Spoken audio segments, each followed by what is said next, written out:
যে কোনো দোকানে কাজ থাকলে টাকা রাখাল হয় না।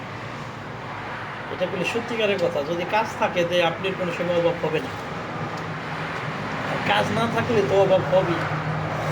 দেখেন,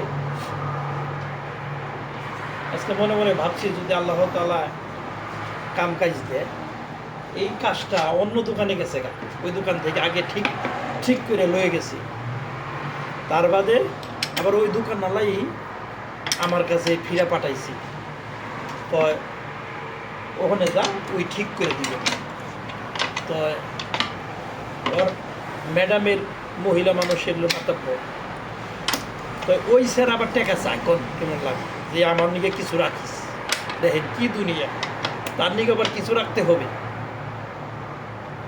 তো ওর মালিকের ওই মহিলার কাছে আমি টেলিফোন করে কন্ট্যাক্ট করলাম, এই খারাপ হয়েছে, তো 350 টাকা লাগবে, 350 রিয়াল লাগবে। ওই মহিলা শুইনে জিভ লেখা মনে যাবে, বললাম না জানি কত টাকা নিয়ে গেল আমার কাছ থেকে। পরে ওরে আবার কইছি ওর লগে, আর ওই ওর দিয়ে আমি আর 50 টাকা কমাই দিছি, যা 300 টাকা দিস। এই কথা কইয়া ইত্তেফাক হয়েছি। দেখেন, আল্লাহ যদি দেয়, আসলে কইলে কাম করলে খাটনি সব জিনিস। এই 70-80 টাকা আমার খরচ হয়েছে, দেখেন, আর বাকি টাকাগুলা আল্লাহর রহমতে আমার লাভ থাকবে। তো কাম রে কেউ অবহেলা করেন না। যদি পারেন যে কোনো কাম শিখেন, দেখবেন একদিন আপনি সফলতা অর্জন করতে পারবেন। আর যদি কাম না শিখেন, পরের গোলামি করতে করতে জিন্দাগিরি শেষ হয়ে যাবে। অমুকরে চান, হ্যান রে, পুষরে, এইটা করবে ওইটা করবে, জিন্দাগিরি সবার শেষ। আর যদি কাম শিখেন, তাহলে দেখবেন আপনি সফলতা কেউ থামায় পারবে না।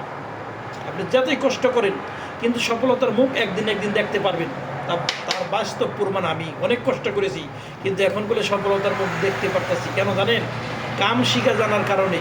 আর যদি এই সমস্ত কাম কাজ না জানতাম, তাহলে বলে আমি জীবনে সফলতার মুখ দেখতে পারতাম না। এজন্য আপনাদের সকল পূর্বাসী ভাই বোনেরা যারাই নতুন আসবেন, কাম শিখে আসবেন।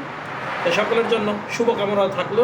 যদি কথাগুলো ভালো লাগে, তাহলে আমার এই পেজটাকে ফলো দিবেন। আসসালামু আলাইকুম ওয়া রাহমাতুল্লাহি ওয়া বারাকাতুহু।